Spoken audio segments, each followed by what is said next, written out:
ప్రస్తుతం ఎక్కడ చూసినా ఆర్టిఫిషియల్ ఇంటెలిజెన్స్ గురించే చర్చ జరుగుతోంది. ఏఐ అందుబాటులోకి వస్తే ఉద్యోగాలు పోతాయన్న ఆందోళనలు మొదలయ్యాయి. క్రమంగా చాప కింద నీరులా ఏఐ అన్ని రంగాల్లోకి దూసుకొచ్చే ప్రమాదం మాత్రం ఖచ్చితంగా పొంచి ఉందంటున్నారు ఏఐ రంగానికి చెందిన నిపుణులు. తాజాగా మైక్రోసాఫ్ట్కు చెందిన ఏఐ బాస్ ముస్తఫా సులేమాన్ కూడా ఇదే మాట చెప్తున్నారు. ఆయన మరో అడుగు ముందుకేసి వచ్చే 12 నెలల కాలంలో వైట్ కాలర్ జాబ్స్, ఉదాహరణకు లాయర్లు, అకౌంటెంట్ల స్థానంలో ఏఐ ఆక్రమిస్తుందని చెప్పారు. ఇదంతా కేవలం ఏడాదిలోగా పూర్తి మార్పులు చేర్పులు చోటు చేసుకుంటాయని తెలిపారు. అంతకుముందు ఆంథ్రోపిక్ క్లౌడ్ కోబర్గ్ సీఈఓ కూడా ఇలాంటి ప్రకటన చేసిన వెంటనే ప్రపంచవ్యాప్తంగా ఐటీ రంగానికి చెందిన షేర్లు కుప్పకూలిన విషయం తెలిసిందే. మరి మైక్రోసాఫ్ట్ ఏఐ బాస్ ఫైనాన్షియల్ టైమ్స్కి ఇచ్చినటువంటి ఇంటర్వ్యూలో ఇంకా ఏం చెప్పారో ఇప్పుడు చూద్దాం.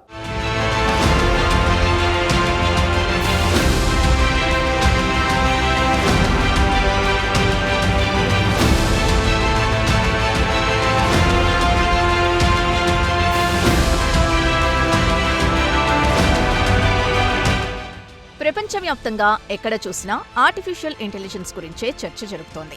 దీనిపై విభిన్న వాదనలు వినిపిస్తున్నాయి. ఏఐ అందుబాటులోకి వస్తే మనుషులతో పనిలేదని, అన్నీ యంత్రాలే చేస్తాయన్న వాదన బలంగా వినిపించింది. దీనికి తగ్గట్టు ఐటీ రంగానికి చెందిన పెద్ద కంపెనీలు, ఉదాహరణకు మైక్రోసాఫ్ట్, మెటా, గూగుల్, అమెజాన్ లాంటివి ఏఐపై బిలియన్ల కొద్దీ డాలర్లు పెట్టుబడులు పెడుతున్నాయి. అదే సమయంలో ఉన్న ఉద్యోగుల్ని వేల సంఖ్యలో తొలగిస్తున్నాయి. మిగిలిన డబ్బును ఏఐకి పెట్టుబడులుగా పెడుతున్నాయి. గత కొన్ని సంవత్సరాలుగా ఏఐపై కంపెనీలు పెద్ద ఎత్తున ఫోకస్ పెట్టాయి. ఏఐ కోసం యువ ఇంజనీర్లను మిలియన్ల కొద్దీ డాలర్ల వేతనాలు చెల్లించి రిక్రూట్ చేసుకున్నాయి. ఏఐ ఇంజనీర్ల కొరత ఎక్కువగా ఉంది కాబట్టి మెటా లాంటి కంపెనీలు $100 మిలియన్ వేతనం ఇవ్వడానికి కూడా సిద్ధమైన విషయం తెలిసిందే. ఇక ఏఐ ఇంజనీర్ల కృషి దాదాపు ఫలించినట్లు కనిపిస్తోంది. ఇక తాజా Microsoft AI boss Mustafa Suleman కూడా ఇదే విషయాన్ని ప్రస్తావించారు. వచ్చే 12 నెలల కంటే ముందే వైట్ కాలర్ జాబ్ స్థానాన్ని ఏఐ ఆక్రమిస్తుందని తేల్చి చెప్పారు. ఇక లాయర్లు, అకౌంటెంట్లు స్థానంలో ఏఐ పనిచేస్తుంది అన్నారు. వచ్చే ఏడాది నాటికి ఏఐ అన్ని రంగాలకు విస్తరించే అవకాశాలున్నాయని చెప్పారు. అయితే మీడియాలో వచ్చిన వార్తల ప్రకారం ఏఐ ఇంకా పూర్తిగా సక్సెస్ కాలేదని, ఉదాహరణకు మైక్రోసాఫ్ట్ విషయానికి వస్తే ప్రోగ్రాంలన్నీ తప్పులుగా చూపించాయన్న వార్తలొచ్చాయి. ఏఐని నమ్ముకొని తొలగించిన డెవలపర్స్ను తిరిగి తీసుకుంటున్నట్లు మీడియాలో పెద్ద ఎత్తున కథనాలు వెలువడ్డాయి. ఇక రాబోయే నెలల్లో దాదాపు అన్ని రంగాల్లో ఏఐ ప్రవేశిస్తుందని మైక్రోసాఫ్ట్ ఏఐ చీఫ్ హెచ్చరించారు. వైట్ కాలర్ జాబ్ స్థానంలోనే కాకుండా కోడర్స్, ప్రోగ్రామ్ డెవలపర్స్ నుంచి లాయర్లు, అకౌంటెంట్లు అన్ని రంగాల్లో ఏఐ ప్రవేశిస్తుంది. అంతా ఆటోమేటిక్గా పనులు జరుగుతాయన్నారు. ఆయన ఫైనాన్షియల్ టైమ్స్కి ఇచ్చిన ఇంటర్వ్యూలో మాట్లాడుతూ మార్కెట్లో మైక్రోసాఫ్ట్ అతిపెద్ద వాటా కోసం ప్రయత్నాలు మొదలుపెట్టిందన్నారు. ప్రొఫెషనల్ గ్రేడ్ ఏజీఐ పేరుతో మార్కెట్లోకి ప్రవేశించబోతోందన్నారు. తమ ఏఐ మోడల్ దాదాపు అన్ని రంగాల్లో నిపుణులు చేసే పనిని చేసి పెడుతుంది అన్నారు. మైక్రోసాఫ్ట్ అత్యంత శక్తివంతమైన ఏఐ టూల్స్ని తమ క్లయింట్స్కు డెలివరీ చేస్తుందని, ఈ ఏఐ టూల్స్ అత్యంత తెలివైన నిపుణుడి మాదిరిగానే రొటీన్ టాస్క్ని పూర్తి చేస్తుందని వివరించారు.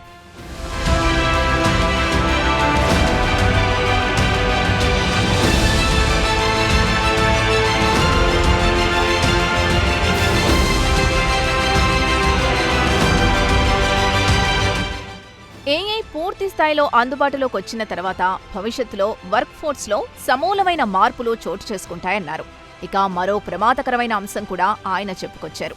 కంప్యూటర్లపై కూర్చొని పనిచేసే ప్రతి ఒక్కరి ఉద్యోగాలు రిస్క్లో పడతాయని హెచ్చరించారు.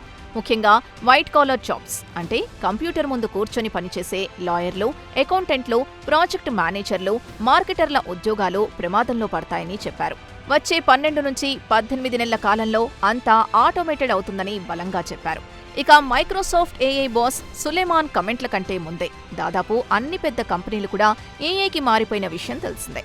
ఆంథ్రోపిక్ సీఈఓ డారియో అమెడీ కమెంట్లతో స్టాక్ మార్కెట్లు నిలువునా వణికిపోయాయి. ఆంథ్రోపిక్ సీఈఓ చెప్పేది ఏంటంటే భవిష్యత్తులో ప్రోగ్రామ్ డెవలపర్స్ పని కూడా ఏఐ చేసి పెడుతుందని చెప్పేసరికి ఇన్ఫోసిస్, టీసీఎస్ లాంటి మన దేశానికి చెందిన అతిపెద్ద కంపెనీల షేర్లు దారుణంగా పడిపోయాయి. అలాగే అమెరికాలో మైక్రోసాఫ్ట్ షేర్ మార్కెట్ క్యాపిటలైజేషన్ ఏకంగా $357 నుంచి $400 బిలియన్ క్షీణించింది. గ్లోబల్ మార్కెట్లను వణికించింది. ఇక మైక్రోసాఫ్ట్ బాస్ సులేమాన్ ఏఐ ఎలా పనిచేస్తుందో వివరించారు. పాడ్కాస్ట్ను ఎలా తయారు చేస్తారో అలానే ఏఐను తయారు చేస్తామన్నారు. రాబోయే రోజుల్లో మరిన్ని కొత్త మోడల్స్ అందుబాటులోకి వస్తాయి. బ్లాగ్లో ఎలా రాస్తారో, పాడ్కాస్ట్ ఎలా క్రియేట్ చేస్తారో అలానే ఏఐ చేస్తుందన్నారు. రాబోయే రోజుల్లో పాడ్కాస్ట్ తయారు చేయడం కానీ, బ్లాగ్ రాయడం కానీ చాలా తేలికవుతుంది. భవిష్యత్తులో ఈ భూ ప్రపంచంలో ఉండే ప్రతి వ్యవస్థ అవసరాల్ని ఏఐ తీర్చుతుందని నమ్మకంగా చెప్పారు. అలాగే వచ్చే 2 లేదా 3 సంవత్సరాల్లో ఏఐ ఏజెంట్స్ మరింత నైపుణ్యం పెంచుకుంటూ పోయి అతిపెద్ద ఇన్స్టిట్యూషన్స్ పనులు శరవేగంగా చేయగలవన్నారు. ఇక మైక్రోసాఫ్ట్ విషయానికొస్తే రాబోయే రోజుల్లో ఏఐ మోడల్స్ని రెట్టింపు చేయనున్నారు. ఓపెన్ ఏఐపై ఆధారపడటం తగ్గించుకుంటామన్నారు. ప్రస్తుతం మైక్రోసాఫ్ట్ ఓపెన్ ఏఐ ఒప్పందం కుదుర్చుకున్న విషయం తెలిసిందే. ఇతర కంపెనీలపై ఆధారపడటం కంటే సొంతంగా తామే ఏఐని డెవలప్ చేసుకోవడం మేలని సులేమాన్ చెప్పారు. మైక్రోసాఫ్ట్ కొత్త ఏఐ మోడల్స్ ని ఈ ఏడాదిలోనే ఆవిష్కరించబోతున్నామన్నారు సులేమాన్. మైక్రోసాఫ్ట్ టాప్ ఎగ్జిక్యూటివ్ ఈ ప్రకటన చేయడానికి ముందు నుంచే ప్రపంచంలోని అతిపెద్ద టెక్ కంపెనీలు ఖర్చుల్ని తగ్గించుకోవడానికి పెద్ద సంఖ్యలో ఉద్యోగులపై వేటు వేస్తూ వస్తున్నాయి. ఈ కంపెనీలు కూడా క్రమంగా ఏఐకి మారిపోతున్నాయి. ఉదాహరణకు అమెరికాకు చెందిన క్లౌడ్ సర్వీస్ ప్లాట్ఫామ్ సేల్స్ ఫోర్స్ను తీసుకుంటే ఈ నెల ప్రారంభంలోనే సుమారు 1000 మందిని ఉద్యోగాల్లోంచి తొలగించింది. కాగా కంపెనీ సీఈఓ కంపెనీలోని కొన్ని డిపార్ట్మెంట్స్లో ఏఐని తీసుకొస్తున్నట్లు ప్రకటించారు. గత కొన్ని వారాల నుంచి అతిపెద్ద కంపెనీలు అమెజాన్, ఫెడెక్స్, ఎరిక్సన్ లాంటి కంపెనీలు కూడా ఏఐకి మారుతున్నట్లు ప్రకటించాయి. తాజాగా మైక్రోసాఫ్ట్ చీఫ్ ప్రకటనలో ఉద్యోగుల గుండెల్లో రైళ్లు పరిగెత్తడం ఖాయం. ఇక మరోపక్క ఏఐకి డిమాండ్ పెరగడంతో అతిపెద్ద కంపెనీలు బిలియన్ల కొద్దీ డాలర్లు ఏఐపై పెట్టుబడులు పెడుతున్నాయి.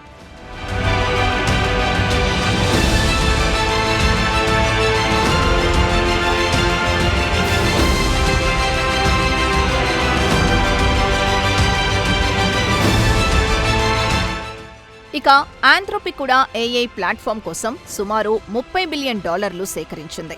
దీంతో ఈ కంపెనీ విలువ సుమారు $400 బిలియన్ చేరుకుంది. ఇక చాట్బాట్ క్లౌడ్ ని తయారు చేసే ఆంథ్రోపిక్ కంపెనీపై ఇన్వెస్టర్లు పెద్ద ఎత్తున పెట్టుబడులు పెట్టడానికి ఆసక్తి చూపించారు.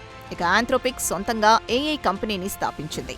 కోడింగ్తో పాటు డెవలపర్స్ క్లౌడ్ కోడింగ్, ఇతర టూల్స్ పై ట్రైనింగ్ ఇస్తుంది. కాగా ఆంథ్రోపిక్ కేవలం 5 నెలల్లో $30 బిలియన్ ఫండింగ్ సేకరించగలిగింది. సింగపూర్కు చెందిన sovereign wealth and GIC, hedge fund Coatue మేనేజ్మెంట్తో పాటు ఇతర ఇన్వెస్టర్లు Sequoia Capital, Menlo Ventures, Lightspeed Ventures Partners, Blackstone, దాని అనుబంధ సంస్థలు బ్లాక్ రాక్లు ఆంథ్రోపిక్లో పెట్టుబడులు పెట్టాయి. ఇక భారీ ఎత్తున పెట్టుబడులు వరదలా రావడంతో ఆంథ్రోపిక్ ఏఐ రంగంలో మార్కెట్ లీడర్ అయ్యే అవకాశాలున్నాయని మార్కెట్ వర్గాలు చెబుతున్నాయి. ఏఐ కంపెనీలు బిలియన్ల కొద్దీ డాలర్లు పెట్టుబడులు సేకరిస్తున్నాయి. శామ్ ఆల్ట్మన్ కు చెందిన ఏఐ కంపెనీ $40 బిలియన్ సేకరించింది. ఈ కంపెనీకి సాఫ్ట్ బ్యాంక్ ఫండింగ్ చేసింది. అయితే ఏఐ రంగానికి చెందిన నిపుణులు చెప్పేది ఏంటంటే ఏఐ మోడల్ని అభివృద్ధి చేయాలంటే అత్యంత ఖరీదైన వ్యవహారమని, అందుకే బిలియన్ల కొద్దీ డాలర్లు పెట్టుబడులు అవసరమని చెబుతున్నారు. ఇక ఆంథ్రోపిక్ సేకరించిన డబ్బులో ఎక్కువ భాగం రీసెర్చ్ పైనే వ్యయం చేయబోతోంది. దీంతో రాబోయే రోజుల్లో ఇన్నోవేటివ్ ప్రొడక్టుల్ని తయారు చేయగలుగుతుంది. ప్రతి కస్టమర్ అవసరం తీర్చేందుకు ఆంథ్రోపిక్ నిరంతరం పరిశోధనలు చేస్తామంటోంది. మరి ఏఐ కంపెనీలు యుద్ధ ప్రాతిపదికన కొత్త ఏఐ టూల్స్ తెస్తే వైట్ కాలర్ జాబ్స్ కు ముప్పు తప్పేట్లు లేదు. మరికొన్ని రోజులు ఆగితే కానీ వాస్తవాలు ఎలా ఉంటాయో తేటతెల్లం అవుతుందంటున్నారు ఐటీ రంగానికి చెందిన నిపుణులు.